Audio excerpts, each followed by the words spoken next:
Эфир абхазского телевидения продолжает русская служба новостей. Здравствуйте.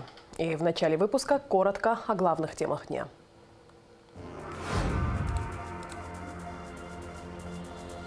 ЮНИСЕФ осуществил поставку специализированного оборудования, предназначенного для безопасного хранения и транспортировки вакцин.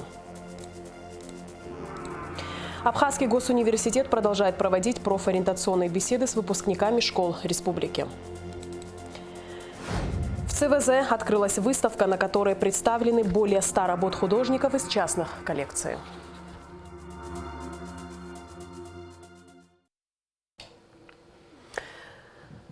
Десятого апреля в Южной Осетии прошли президентские выборы. Явка составила более 82%. На высший государственный пост республики претендовали 5 кандидатов, в том числе действующий президент Анатолий Бибилов. По результатам голосования во второй тур вышли Анатолий Бибилов и лидер партии НХАС Алан Гаглоев. Второй тур выборов президента Южной Осетии по закону должен пройти 24 апреля. За выборами президента Южной Осетии наблюдала делегация из Абхазии. В ее составе Лев Квициния, Илья Гуния, Винори Беби, Умар Джинджоля, Аляс Бранза, Инна Кварчи, Умар Смыр, Роман Кочарова.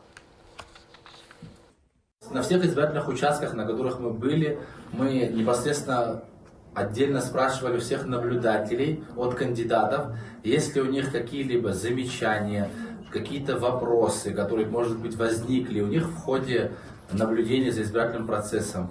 Ни от одного из наблюдателей по избирательным участкам, по которым мы были, мы не услышали никаких каких-либо замечаний по процессу голосования.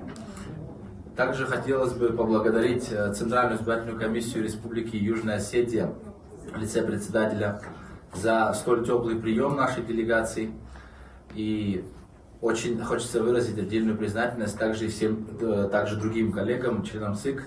И очень будем рады видеть их у себя также во время наших, надеемся, предстоящих уже в последующих выборах. Мне хотелось бы поздравить народ Южной Осетии с сегодняшним днем.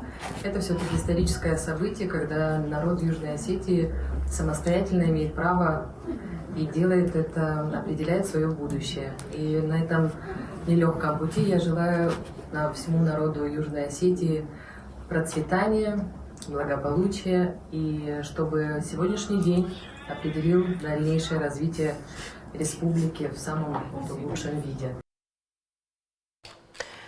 МИД Абхазии объявит персонами нон-грата ангажированных политологов. Об этом говорится в сообщении МИД, распространенном 11 апреля. В МИД обратили внимание на высказывания различных политологов, ставящих под сомнение суверенитет и независимость Абхазии. Государственный суверенитет, независимость, международная правосубъектность Республики Абхазия неоспоримы и не могут являться предметом для дискуссии. Подобные публикации преследуют бесперспективную цель по созданию негативного фона для абхазо-российских межгосударственных отношений, отмечается в документе. При Министерстве иностранных дел создается общественный совет. Первое заседание планируется провести в мае. В настоящее время определяется персональный состав совета. Ведутся соответствующие консультации. Как сообщается на сайте МИД, в общественный совет войдут эксперты в сфере внешней политики, государственные деятели с опытом внешнеполитической работы, ветераны Отечественной войны народа Абхазии, журналисты и международники. Посол Абхазии в Сирии Баграт Хутаба встретился с министром иностранных дел и по делам соотечественников за рубежом Сирии Фейсалом Микдадом. Обсуждался широкий круг вопросов в контексте абхазо-сирийского сотрудничества. В частности, было озвучено желание руководства и правительства Абхазии о проведении очередного заседания совместного абхазо-сирийского комитета по сотрудничеству в сентябре 2022 года. Глава МИД САР поддержал данную инициативу, а также проведение абхазо-сирийского инвестиционного форума в Сирии. Участники встречи также обсудили ситуацию на Украине. Была выражена поддержка Российской Федерации в вопросе демилитаризации и денацификации Украины. Итак, ситуация на Украине. За прошедшие сутки российские средства противовоздушной обороны сбили 2 украинских штурмовика Су-25 в районе Изюма, сообщил в понедельник журналистам официальный представитель Минобороны России Игорь Коношенков. Кроме того, уничтожены 3 беспилотных летательных аппарата и украинский военный вертолет Ми-24. Авиация воздушно-космических сил России поразила еще 78 военных объектов Украины, в том числе 58 опорных пунктов. Также уничтожены 2 склада боеприпасов и радиолокатор зенитного ракетного комплекса С-300. Продолжаем выпуск. Сухумский офис детского фонда ЮНИСЕФ осуществил поставку специализированного оборудования, предназначенного для безопасного хранения и транспортировки вакцин. Также ЮНИСЕФ оказал поддержку медицинским колледжам Абхазии. Все подробности в репортаже Алики Трапш. Специализированное холодильное оборудование для безопасного хранения и транспортировки вакцин Сухумский офис детского фонда ООН ЮНИСЕФ передал республиканской СЭС. Поставка включила в себя морозильники, холодильники, сумки-холодильники, холодильные элементы, термоконтейнеры, замороженные холодильные элементы, термоиндикаторы, индикаторы замораживания, стабилизаторы напряжения. Все оборудование было приобретено при финансовой поддержке ЮНИСЕФ. Данное оборудование будет способствовать тому, что даже в самых отдаленных районах у каждого ребенка будет доступ к вакцинам. И я хочу подчеркнуть, что иммунизация очень важна и является одним из самых главных профилактических способов в детском здравоохранении. ЮНИСЕФ продолжит работать с властями Абхазии для того, чтобы повысить охват иммунизации среди детей. И также я хотела бы дополнить, что данное оборудование также может быть использовано для хранения вакцины от COVID-19 в случае необходимости. Оборудование будет распределено между ответственными медицинскими учреждениями центрального, районного и первичного звена, включая республиканскую больницу, Сухумскую городскую детскую поликлинику, детские поликлиники и родильные отделения во всех районных больницах Абхазии и медицинские учреждения первичного звена, ответственные за иммунизацию. Хочу выразить слова благодарности от Министерства здравоохранения за детскому фонду ЮНИСЕФ за ту оказанную помощь в виде холодильников, которые нам на самом деле необходимы. Это не первый груз. До этого были большое количество грузов, которые нам было необходимо. И сегодня, вот вы видите, да, какое огромное количество. Здесь есть холодильники, здесь есть термосумки, термозамораживающие оборудование, да, которое нам на самом деле надо было, и в нужное время они все предоставили нам.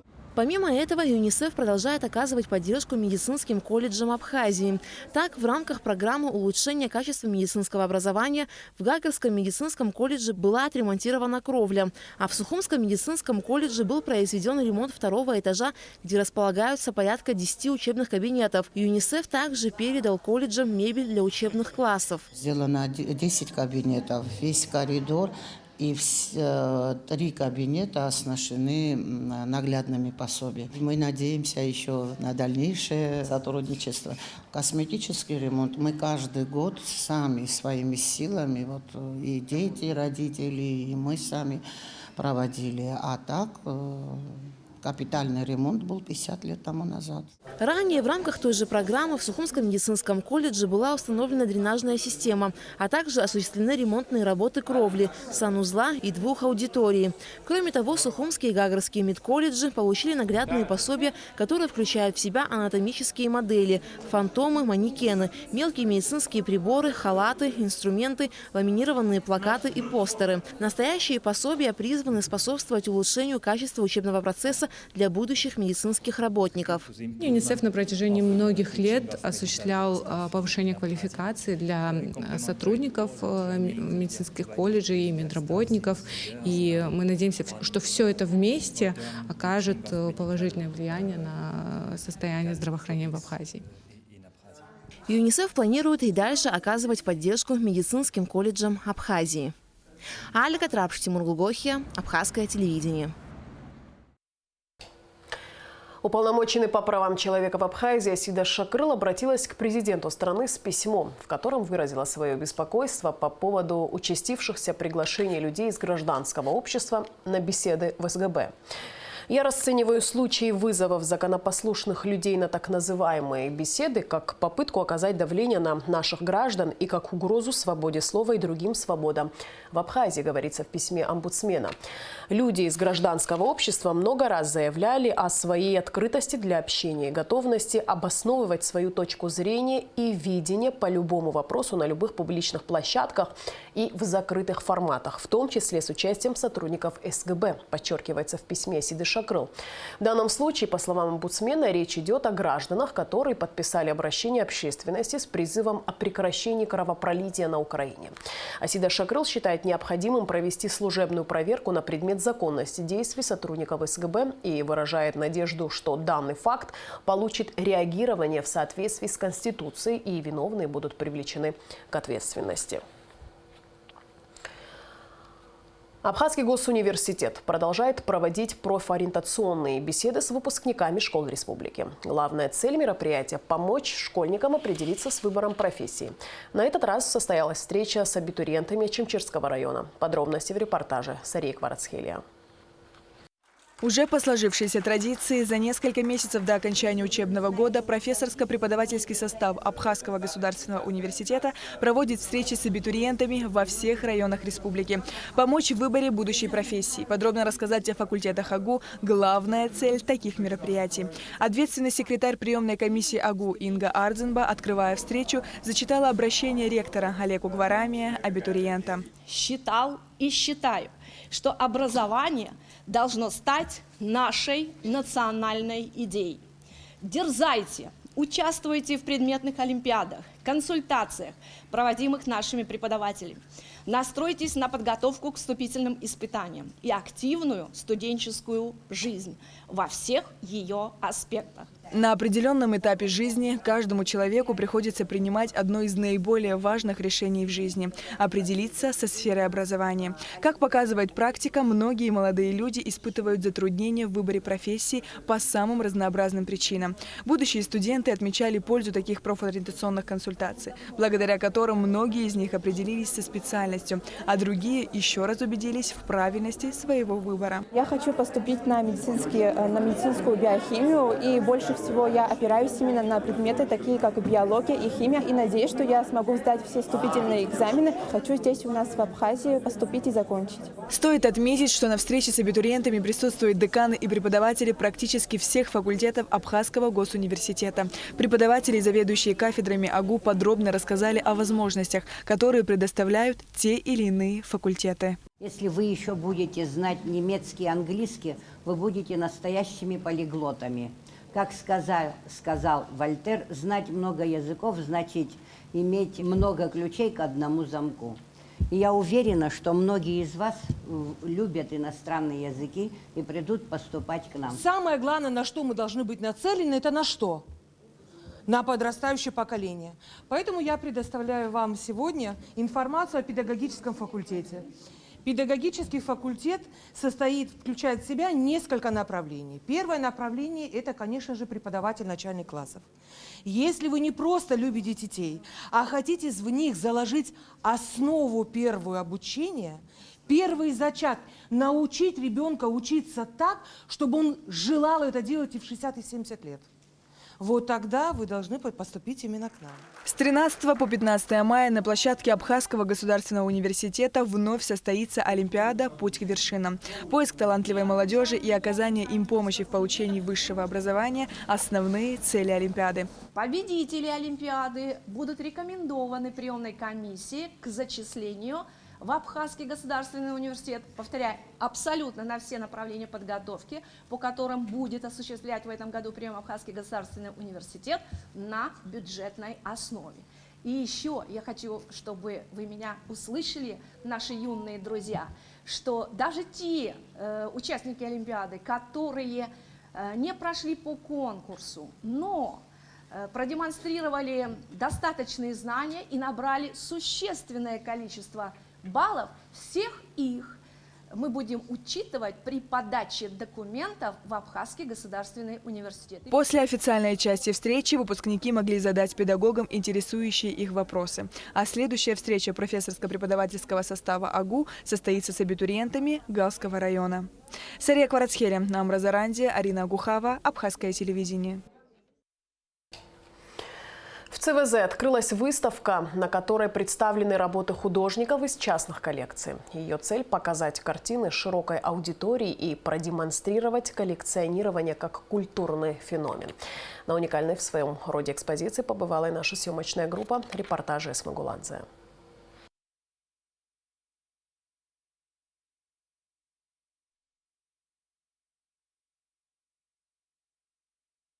Коллекционирование – это не просто хобби, а своего рода призвание. Ведь для обладателя коллекция представляет больше эмоциональную, нежели материальную ценность.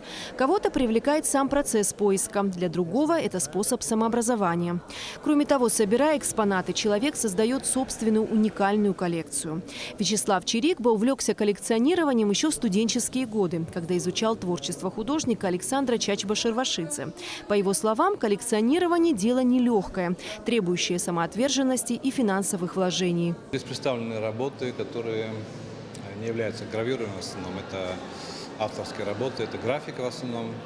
И период – это Серебряный век, либо начало 20 века.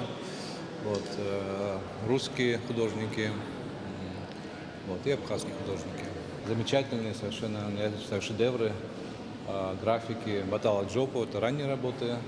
Вот из нарского эпоса карандаш, бумага. Я уже в основном не приобретаю работы, но вот то, что у меня есть, как бы я вот их храню, ценю их.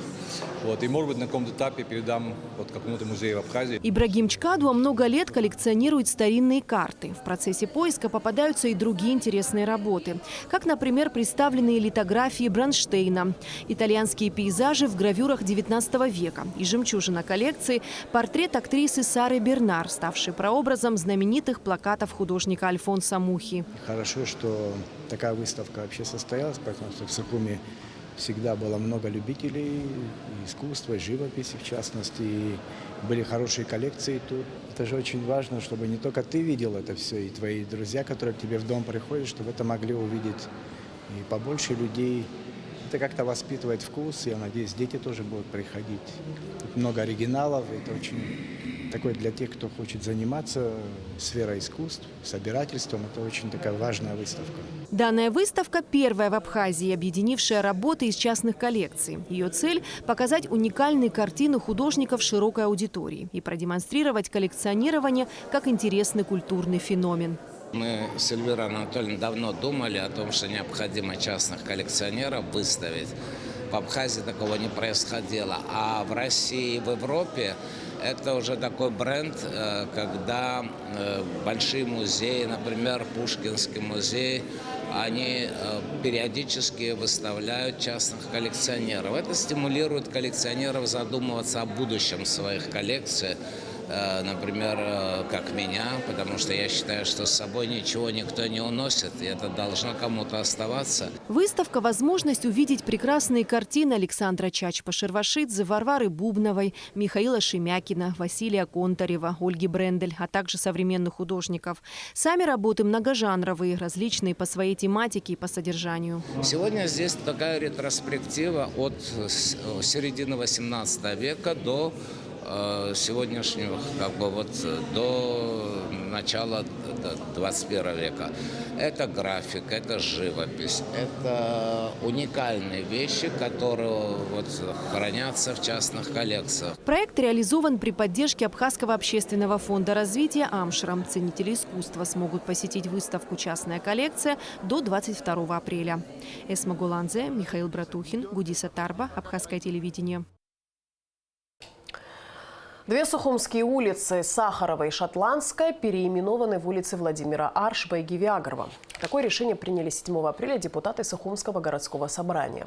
Данный факт не нашел поддержки у многих горожан. Об истории названия улиц Сахарова и Шотландская и почему жители столицы не согласны с решением СГС в репортаже Гугуцы в Вардания. 7 апреля депутаты Сухумского городского собрания переименовали две столичные улицы. Улицу академика Сахарова в честь генерала абхазской армии Владимира Аршба и улицу Шотландскую в честь генерала Гиви Агарба. Это вызвало резонанс в обществе. Люди говорят, что ни в коем случае не умаляют заслуг двух генералов, однако против переименования улиц с историческими названиями. Безусловно, имена генералов абхазской армии Владимира Аршба и Гиви Агарба имеют историческое значение, как и многих достойных сынов Абхазии, которые защищали нашу родину в страшные времена. И непременно эти люди заслуживают того, чтобы в их честь называли улицы, парки, аллеи и бульвары. Однако есть места, которые уже хранят историю. В их название вложен огромный труд, и к этому нужно подходить очень аккуратно, говорит герой Абхазии Аслан Кобахия. Ничего трагичного не произошло. Я, например, считаю, ничего страшного не произошло. Приняло городское собрание такое не совсем взвешенное решение. Я, например, тоже так считаю. Но из него не надо делать национальную трагедию. Я, например, считаю, что это два генерала, это очень скромные были люди, очень отважные, скромные люди и авторитетные люди в нашем боевом братстве. Что их имя надо увековечить, здесь даже сомнений нет ни у кого. Но насколько это было сделано грамотно, насколько в имиджем плане было сделано грамотно, здесь надо уже, как говорится, разбираться. Я считаю, что не совсем до конца изученный вопрос. Переименование улиц, особенно в центральной части, это здесь каждая улица имеет свою историческую значимость. И, соответственно, и депутаты городского собрания, и администрация города Сухум, и власть, верховная власть Абхазии, должна очень аккуратненько, спокойно, взвешенно к этому подходить.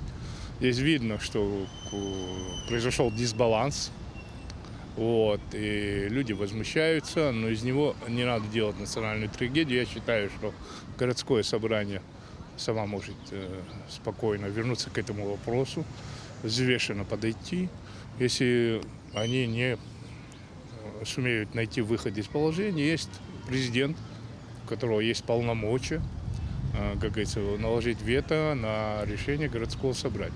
Я думаю, что объективное, приемлемое для всех решение органов государственной власти найдется. Улица академика Сахарова переименована в честь генерала абхазской армии, первого министра обороны Абхазии, человека, который стоял у истоков формирования вооруженных сил республики, участника афганской войны, который приложил все свои знания для того, чтобы помочь абхазской армии одержать победу в Отечественной войне народа Абхазии, рассказывает Аслан Кобахия, одновременно подчеркивая, что названию улиц после войны уделялось большое внимание. Именно в послевоенный период и была названа одна из центральных улиц столицы в честь всемирно известного правозащитника, академика Андрея Сахарова. Сахаров одним из первых затронул проблему абхазо-грузинских отношений в конце 80-х годов и неоднократно озвучивал свою позицию в поддержку Абхазии. Его концепция легла в основу многих документов Народного форума Абхазии и получила поддержку абхазского народа.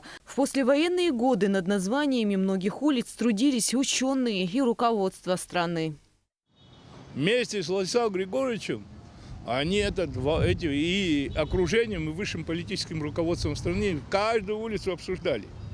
Здесь очень много перестановок было сделано, но это была война, была победа, был излом. Понимаете, и улица Сахарова на тот период, не только и улица Сахарова, я считаю, такие как улица Сахарова, улица Пушкина, исходя из того, улица Воронова, улица Титова. Есть такие вот улицы, это знаковые улицы для граждан Абхазии, потому что это одно, что мы имеем дело с нашим великим соседом, стратегическим партнером. Нельзя так подходить. Если мы так будем подходить, если честно, я вам скажу, лет через 20-30 в Абхазии ни одной улицы с неабхазской фамилией не будет. Так нельзя. Увековечить человека, даже можно, совершенно не назвав его улицей, понимаете, все остальное. Самое главное, его дела, чтобы остались, понимаешь, люди. Почему-то мы бегаем все время, мы хотим, чтобы, понимаешь, я знаю одну фамилию в городе Сухум, не хочу я называть фамилию, 3 представителя этой фамилии носят улицы. 3 представителя названы. Понимаете, 2 я точно не знаю, 1 я знаю, потому что он участником войны был. Свое мнение о сложившейся ситуации озвучил и депутат городского собрания прошлого созыва Ардашес Авсепян. Ни в коем случае не умаляя заслуг наших великих генералов Гиви Камуговича Агрба и Владимира Георгиевича Аршба, я являюсь противником переименования улицы Андрея Дмитриевича Сахарова. Андрей Дмитриевич Сахаров – величайшая личность в истории советского народа, сопоставимая в один ряд с такими людьми, как Королев, Гагарин, Павлов. Он в судьбоносные для нашего народа 1989 годы с больших трибун выступал в поддержку Абхазии. Я считаю, что мы можем найти более компромиссные исходы, так как на карте Сухума есть менее значимые улицы. Я считаю, что улица академика Сахарова должна быть на карте Сухума. Улица Шотландская переименована в честь героя Абхазии Гиви Агрба, который в первый день войны возглавил оборону Сухума, служил заместителем командующего Гумистинского оборонного рубежа, командиром Новоафонской бригады и начальником Гудаутского гарнизона. Принимал участие в первой Шромской, Июльской и Сентябрьской наступательных операциях. Гиви Агрба был первым начальником Сухумского гарнизона, затем министром внутренних дел и первым заместителем министра обороны. Если говорить об истории улицы Шотландская, то ее история такова. 2 октября 1988 года был подписан договор об установлении побратимских связей между Сухумом и шотландским городом Килмарнок. Тогда это называлось заявление о дружбе и породнении. После войны в одном из парков Килмарнока был установлен памятник жертвам грузино-абхазской войны. В ответ на это, в знак дружбы, одну из улиц столицы Абхазии в 1995 году назвали Шотландской. Жители улиц не согласны с переименованием. Инициативная группа граждан написала петицию за сохранение названий 2 сухумских улиц. Представитель Всемирно-Абхазо-Абазинского конгресса обратился к президенту Аслану Бжане с просьбой наложить вето на переименование улицы Сахарова. В интервью газете «Акуа» председатель горсобрания Ираклий Харчилава сказал о том, что не предполагал, что увековечение памяти столь значимых для Абхазии людей будет настолько активно обсуждаться. Ираклий Харчилава отметил, что депутаты следовали закону об управлении в административно-территориальных единицах Республики Абхазия, в статье 15 которого прописаны полномочия собрания города. В частности, в статье говорится, что собрание принимает по предложению главы администрации решения по вопросам наименования и переименования улиц, проспектов, площадей, переулков, проездов, скверов, бульваров, парков и установления мемориальных досок. Ираклий Харчилава добавил, что депутаты понимают, что названия улиц указывают на ценности, конкретные события и даты, а связывание улицы с конкретной личностью – процедура сложная, с обязательным учетом мнения, если не всей общественности, то той части, которая озвучила свое предложение. А в данном случае они учли мнение руководителей ветеранских организаций, министра внутренних дел, министра обороны. Во всех письмах звучала просьба переименовать центральные улицы. В интервью газете Харчилава также добавил, что в предыдущем созыве было довольно много решений о переименовании, поэтому был разработан документ, который называется «Положение о порядке наименования, переименования улиц, проспектов, проездов, переулков, парков, скверов, бульваров, площадей и установления мемориальных досок в городе Сухум». В этом году в него внесли вправки. Вместе с решением о переименовании улиц Сахарова и Шотландской было принято решение и о создании действующей при собрании общественной комиссии. В ее состав войдут ученые, представители общественности, администрации и собрания.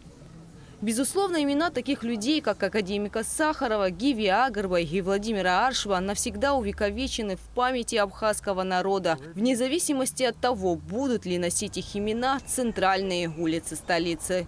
Гугуца Вардания, Роберт Ломия, Абхазское телевидение. 12 апреля в 12 часов дня состоится первое заседание парламента Абхазии 7-го созыва. Заседание пройдет в зале заседаний Кабинета министров. А сейчас информация о погоде.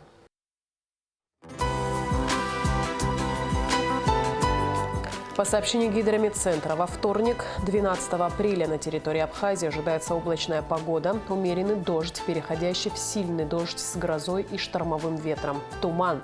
Температура воздуха ночью плюс 7-12, днем плюс 6-11, температура морской воды плюс 10.